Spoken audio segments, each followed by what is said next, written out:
सोचिए आप यूएस के नागरिक हैं, अपनी पत्नी के साथ छुट्टी मनाकर कनाडा से वापस लौटते हैं और फिर अचानक बॉर्डर पर आपको रोका जाता है, हथकड़ी लगाई जाती है और आपकी पत्नी को अलग कर दिया जाता है। इन सारी चीज़ों को करने के बाद भी कोई वजह नहीं बताई जाती, कोई आरोप नहीं है, सिर्फ डर और अपमान आपको मिलता है। आपको सुनने में ये सारी चीज़ें बहुत फिल्मी लग सकती हैं, फिल्मी सीन लग सकती हैं, लेकिन दरअसल ये एक असली घटना है जो बशीर के साथ हुई है।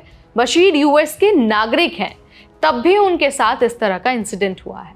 तो चलिए आपको इस वीडियो के जरिए बता देते हैं कि एक यूएस का नागरिक होते हुए भी बशीर और उनकी पत्नी को किस तरह की यातनाएं झेलनी पड़ी है। नमस्कार, मेरा नाम है नेहा उपाध्याय और आप देख रहे हैं एनबीटी टेक एड। दरअसल बशीर और उनकी पत्नी जेसिका एक फैमिली ट्रिप से लौट रहे थे। जैसे ही वो वर्मोंट कनाडा बॉर्डर पहुंचे, सीबीपी ने उन्हें सेकेंडरी चेक के लिए रोक लिया। जब उन्होंने इसकी वजह पूछी, यानी कि सेकेंडरी इंस्पेक्शन की, तो एक ऑफिसर ने हाथ अपनी गन पर रखा और उन्हें तुरंत गाड़ी से बाहर निकलने का आदेश दिया। बशीर को हथकड़ी लगाकर एक अलग सेल में रखा गया और उनकी पत्नी जेसिका को सामने वाले सेल में। जेसिका रो रही थी और बशीर बस उन्हें देख रहे थे, कुछ कर नहीं पा रहे थे। उन्होंने कहा कि इट वॉजंट ह्यूमन। बशीर के अनुसार उन्हें ये नहीं बताया गया कि आखिर उन्हें रोका क्यों गया और ना ही उन्हें उनके अधिकारों के बारे में बताया गया।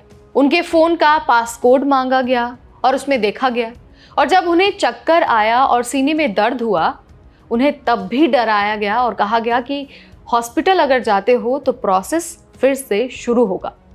सोचिए, एक यूएस नागरिक के साथ अगर ऐसा सुलूक हुआ है तो इमिग्रेंट्स की क्या हालत होगी। इस इंसिडेंट के बाद सीबीपी का भी बयान आया और सीबीपी के अनुसार सारी प्रक्रिया कानून के तहत हुई है और बशीर की ये जो कहानी है, बशीर ने जो वाकया शेयर किया है, वो सिर्फ सनसनी बनाने के लिए किया है। लेकिन सवाल ये है कि क्या ये तरीका वाकई एक नागरिक के साथ अपनाया जाना चाहिए था। बशीर की बहन खुद एक इमिग्रेशन वकील हैं। उन्हें सिर्फ एक वॉइस मेल मिला है जिसमें कहा गया है कि वो दोनों सुरक्षित हैं और थोड़ी देर वो वहीं रहेंगे। बशीर को बिना किसी आरोप के भी पकड़ा गया और रात 11 बजे छोड़ दिया गया। आज वो अपने परिवार के साथ लेबनान में हैं और ये कह रहे हैं कि I am scared to go back, I hope they don't retaliate because I am speaking out. मतलब एक यूएस नागरिक को अपने ही देश लौटने में डर लग रहा है, सिर्फ इसलिए क्योंकि उन्होंने अपना अनुभव सबके सामने रखा है। ये इंसिडेंट किसी एक व्यक्ति के साथ नहीं हुआ है, ये कहानी उस पूरे सिस्टम की है जहां पर सिक्योरिटी के नाम पर संवेदनशीलता और इंसानियत दोनों को नज़रअंदाज किया जा रहा है। अगर एक यूएस नागरिक के साथ ऐसा हो सकता है तो सोचिए उन लाखों इमिग्रेंट्स के बारे में, उन रिफ्यूजीज़ के बारे में या फिर उन टूरिस्ट के बारे में कि उनके साथ किस तरह का सुलूक होगा। हमें ये सवाल ज़रूर पूछना चाहिए कि बॉर्डर सुरक्षा ज़रूरी है, लेकिन क्या ये इंसानियत से बड़ी है?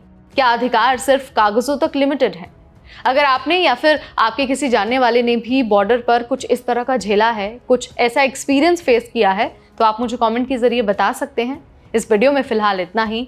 ऐसे ही अपडेट्स, ऐसे ही रियल लाइफ एक्सपीरियंस हम आपके लिए लाते रहेंगे सिर्फ और सिर्फ एनबीटी टेक एड पर।